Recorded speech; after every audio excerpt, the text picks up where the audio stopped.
हर घर में, हर हृदय में एक कोना होता है, एक पवित्र स्थान जहां आत्मा परमात्मा से मिलने का प्रयास करती है।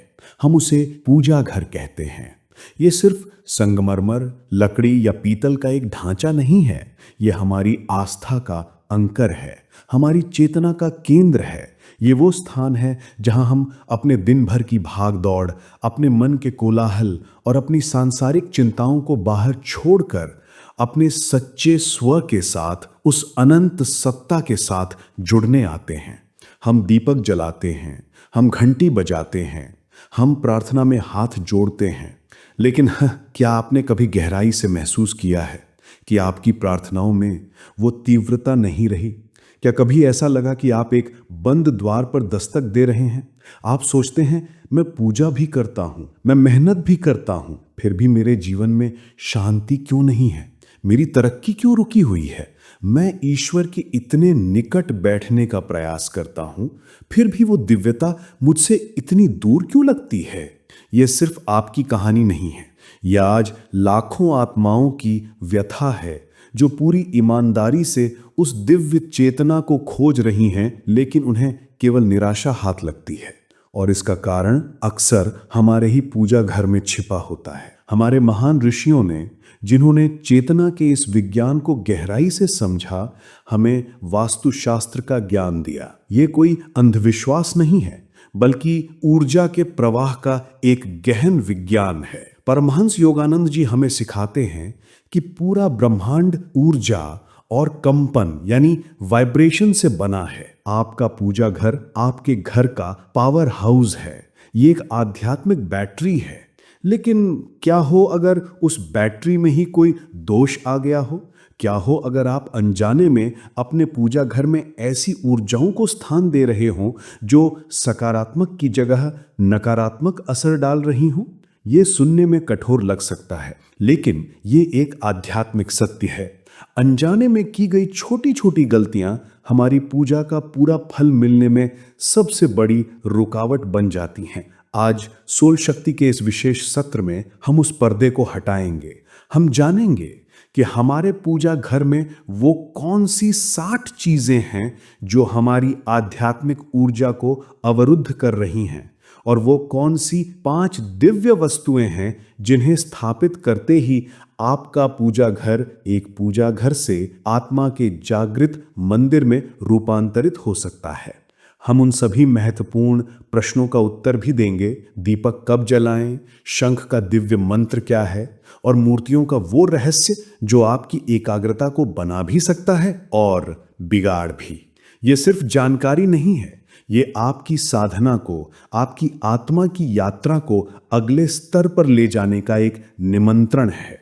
इससे पहले कि हम ये जानें कि क्या हटाना है, ये जानना जरूरी है कि क्या स्थापित करना है। एक जागृत पूजा घर 5 स्तंभों पर खड़ा होता है। ये 5 वस्तुएं पंच तत्वों का प्रतीक हैं और ये ब्रह्मांडीय ऊर्जा को आपके घर में आमंत्रित करती हैं। पहली वस्तु, दीपक, आत्मा की ज्योति।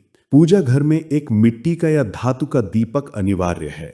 यदि आप गाय के गोबर के कंडे पर गूगल और घी डालकर जला सकें तो उसकी शुद्धता की कोई तुलना नहीं। दीपक केवल प्रकाश नहीं है, ये अज्ञान के अंधकार को चीरकर ज्ञान के प्रकाश को फैलाने का प्रतीक है। ये आपकी आत्मा की लौ है जो परमात्मा की अनंत ज्योति से मिलने के लिए जल रही है। जब आप दीपक जलाते हैं तो आप अपनी आंतरिक चेतना को जागृत करने का आवाहन करते हैं। दूसरी वस्तु, स्वस्तिक, ब्रह्मांडीय ऊर्जा का प्रतीक। स्वस्तिक को सौभाग्य से जोड़ना इसकी गहराई को कम आंकना है। ये वास्तव में ब्रह्मांडीय ऊर्जा के प्रवाह का, शुभता का प्रतीक है। ये चारों दिशाओं से दिव्य ऊर्जा को आपके मंदिर में केंद्रित करता है। आप इसे रोली से मंदिर की दीवार पर बना सकते हैं या एक छोटी सी चांदी, तांबे या पीतल की स्वस्तिक प्लेट रख सकते हैं। तीसरी वस्तु, कलश, दिव्य चेतना की पूर्णता। एक छोटा सा जल से भरा कलश रोली कुमकुम से स्वस्तिक बनाकर उस पर स्थापित करना पूर्णता का प्रतीक है। जल यानी जीवन और प्राण शक्ति। उस कलश में एक सिक्का, थोड़ी अक्षत यानी साबुत चावल और एक सुपारी, ये ब्रह्मांड की समग्रता को दर्शाता है। ये कलश आपके घर में धन, वैभव और आध्यात्मिक शांति को स्थिर रखता है। चौथी वस्तु शंख, आदिम नाद यानी ओम। शंख समुद्र मंथन के 14 रत्नों में से एक है और मां लक्ष्मी को अत्यंत प्रिय है, लेकिन इसका आध्यात्मिक महत्व इससे भी गहरा है। शंख की ध्वनि को आदिम नाद यानी प्रणव, ओम का प्रतीक माना जाता है। इसकी ध्वनि जहां तक जाती है वहां तक का वातावरण शुद्ध हो जाता है। ये हमारे भीतर सोए हुए आध्यात्मिक केंद्रों को जागृत करती है और नकारात्मक शक्तियों को क्षीण कर देती है। जिस घर के मंदिर में शंख ध्वनि होती है वहां मां लक्ष्मी स्वयं वास करती हैं। पांचवी वस्तु घंटी, वर्तमान का संगीत। मंदिर की घंटी की मधुर ध्वनि हमारे मन के कोलाहल को शांत करती है। यह हमें भूत और भविष्य की चिंताओं से खींचकर उस शाश्वत वर्तमान में ले आती है जहां ईश्वर का वास है। इसकी ध्वनि पूजा में हमारी एकाग्रता को बढ़ाती है और हमारे मन को ईश्वर से जोड़ती है। इन 5 वस्तुओं को अपने मंदिर में स्थान दें। इन्हें केवल सजावट की वस्तु ना समझें, इन्हें अपनी चेतना का विस्तार समझें। अब हम उस सबसे महत्वपूर्ण विषय पर आते हैं। वो क्या है जो हमारी पूजा में बाधा डाल रहा है? परमहंस योगानंद जी कहते थे कि ईश्वर तक पहुंचने के लिए अटूट एकाग्रता की आवश्यकता होती है। यदि आपका पूजा घर ही आपके ध्यान को भटका रहा है तो आपकी प्रार्थना उस गहराई तक कैसे पहुंचेगी? ये 7 चीजें वे ऊर्जा के सूक्ष्म अवरोध यानी सटल एनर्जी ब्लॉक्स हैं जिन्हें आज ही इसी समय अपने मंदिर से हटा देना चाहिए। पहला अवरोध, गणेश जी की विषम संख्या में मूर्तियां। भगवान गणेश हर शुभ कार्य के आरंभ हैं, लेकिन पूजा घर में गणेश जी की 1, 3 या 5 यानी विषम संख्या में मूर्तियां रखना वास्तु सम्मत नहीं है। 2 गणेश जी की मूर्तियां रखना सबसे शुभ माना जाता है। वे रिद्धि और सिद्धि का प्रतीक हैं। जब मूर्तियां विषम संख्या में होती हैं तो पूजा की ऊर्जा एक केंद्रित होने के बजाय बिखस जाती है। दूसरा अवरोध, खंडित अक्षत यानी टूटे हुए चावल। हम पूजा में चावल को अक्षत कहते हैं। अक्षत का अर्थ है जो खंडित ना हो। हम परमात्मा को अपनी पूर्णता, अपनी अखंड श्रद्धा अर्पित करते हैं। टूटे हुए चावल अपूर्णता और नकारात्मक ऊर्जा का प्रतीक है। पूजा घर में कभी भी टूटे हुए चावल ना रखें। पुराने चढ़ाए हुए चावलों को भी नियमित रूप से हटाकर पक्षियों को डाल दें। तीसरा अवरोध, पूर्वजों की तस्वीरें। ये एक बहुत बड़ी और आम गलती है। हमारे पूर्वज हमारे लिए आदरणीय हैं, पूजनीय हैं। उनके आशीर्वाद के बिना हम कुछ भी नहीं। लेकिन मृतकों का स्थान देवताओं के बराबर नहीं होता। पूजा घर देवताओं का स्थान है। ये दिव्यता और अनंत जीवन का प्रतीक है। पूर्वजों की तस्वीरें हमें सांसारिक मोह, यादों और नश्वरता से जोड़ती हैं। ये 2 अलग अलग ऊर्जा क्षेत्र हैं। जब हम इन्हें एक साथ मिलाते हैं तो मन में भक्ति की जगह मोह और विषाद का सूक्ष्म द्वंद्व पैदा हो सकता है, जो पूजा की ऊर्जा को खंडित करता है। पूर्वजों की तस्वीरों को घर की दक्षिण की दीवार पर किसी अलग स्थान पर पूरे सम्मान के साथ रखें। चौथा अवरोध, साधु संतों या गुरुओं की तस्वीरें देवताओं के साथ। यदि आप किसी गुरु या संत को मानते हैं तो वे पूजनीय हैं। उनकी तस्वीर आप दीवार पर लगा सकते हैं, लेकिन उन्हें पूजा घर में देवताओं की मूर्तियों के बराबर या उनके साथ नहीं रखना चाहिए। आध्यात्मिक विज्ञान के अनुसार देवता गंतव्य हैं, गुरु उस गंतव्य तक पहुंचने का मार्ग है। दोनों का स्थान अलग अलग है। अपनी भक्ति को स्पष्ट रखें। पांचवा अवरोध, देवी देवताओं के उग्र रूप। भैरव जी, शनिदेव या मां काली का उग्र रौद्र रूप। इन स्वरूपों की पूजा एक विशेष तंत्र विधि से होती है जिसके लिए अत्यधिक अनुशासन और ज्ञान की आवश्यकता होती है। घर एक साधना कुटीर है, युद्ध क्षेत्र नहीं। घर के मंदिर में हमेशा देवी देवताओं के सौम्य, शांत और आशीर्वाद देने वाले स्वरूपों की ही पूजा करनी चाहिए, जो आपके मन में शांति, प्रेम और करुणा का संचार करे। छठा अवरोध, मां लक्ष्मी की खड़ी हुई मूर्ति। ये सीधे आपके धन और स्थिरता से जुड़ा है। खड़ी हुई लक्ष्मी को चंचल माना जाता है, यानी जो एक स्थान पर नहीं टिकती। घर में मां लक्ष्मी की मूर्ति सदैव बैठी हुई मुद्रा में और कमल पर विराजमान होनी चाहिए। ये स्थिर लक्ष्मी का प्रतीक है। याद रखें, पहले आध्यात्मिक स्थिरता आती है, भौतिक स्थिरता उसी का अनुसरण करती है जो आपके घर में धन और समृद्धि को टिकाए रखती है। 7वां अवरोध, एक से अधिक मूर्तियां एक ही देवता की और खंडित मूर्तियां। घर के मंदिर में एक ही देवी या देवता की एक से अधिक मूर्तियां या तस्वीरें नहीं रखनी चाहिए। इससे आपकी भक्ति और ऊर्जा बढ़ जाती है, आपकी चेतना भ्रमित होती है। और सबसे महत्वपूर्ण, कोई भी मूर्ति या तस्वीर जो थोड़ी सी भी टूट गई हो, खंडित हो गई हो, उसे तुरंत पूजा स्थल से हटा दें। क्यों? क्योंकि परमात्मा अनंत और पूर्ण है। एक खंडित मूर्ति हमारे ध्यान को उस अनंत पूर्णता से हटाकर वस्तु के अधूरेपन और नश्वरता पर ले आती है। यह आपकी एकाग्रता में सबसे बड़ी बाधा है। ऐसी मूर्तियों या तस्वीरों को किसी पवित्र नदी या पीपल के पेड़ के नीचे सम्मान सहित रख दें। जब आपने अपने मंदिर को शुद्ध कर लिया है, तब इन कुछ जरूरी नियमों का पालन करके आप अपनी पूजा को सिद्ध कर सकते हैं। पहला, दिशा यानी डायरेक्शन। पूजा करते समय आपका मुख हमेशा पूर्व दिशा की ओर होना चाहिए। यह वह दिशा है जहां से ज्ञान का सूर्य उदय होता है। यह आपको ब्रह्मांडीय प्राण प्रवाह के साथ जोड़ता है।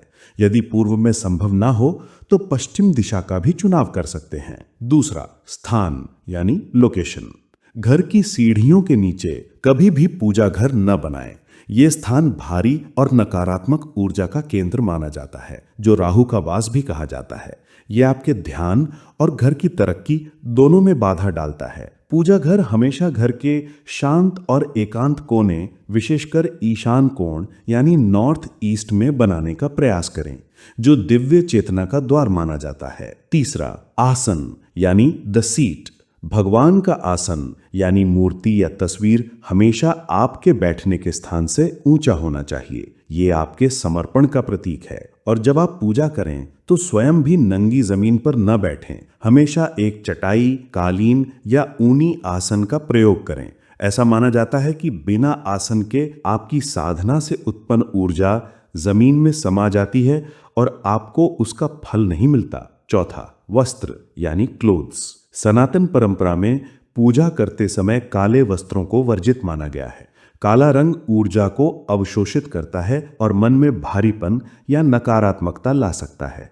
हमेशा हल्के और शुभ रंग जैसे पीला, सफेद, लाल, हरा ऐसे स्वच्छ वस्त्र पहने जो ऊर्जा को प्रतिबिंबित करते हैं और मन में शांति और सात्विकता लाते हैं। अब हम उन 3 सबसे महत्वपूर्ण प्रश्नों पर आते हैं जो पूजा की दैनिक क्रिया से जुड़े हैं: दीपक, घंटी और शंख। प्रश्न 1, दीपक को रोज धोना चाहिए या नहीं? और दीपक जलाते समय कौन सा मंत्र बोलें? जी हाँ, बिल्कुल। दीपक को हर दिन पूजा से पहले साफ करना चाहिए। पवित्रता केवल बाहरी नहीं, आंतरिक भी होनी चाहिए। पिछले दिन का झूठा दीपक इस्तेमाल करना शुभ नहीं होता। दीपक को हमेशा भगवान की मूर्ति के सामने रखें। घी का दीपक अपनी बाईं ओर यानी लेफ्ट साइड और तेल का दीपक अपनी दाईं ओर रखना चाहिए। और जब आप दीपक जलाएं तो इस एक सरल और शक्तिशाली मंत्र का जाप अवश्य करें: शुभम करोति कल्याणम, आरोग्यम धन संपदा, शत्रु बुद्धि विनाशाय, दीप ज्योति नमोस्तुते।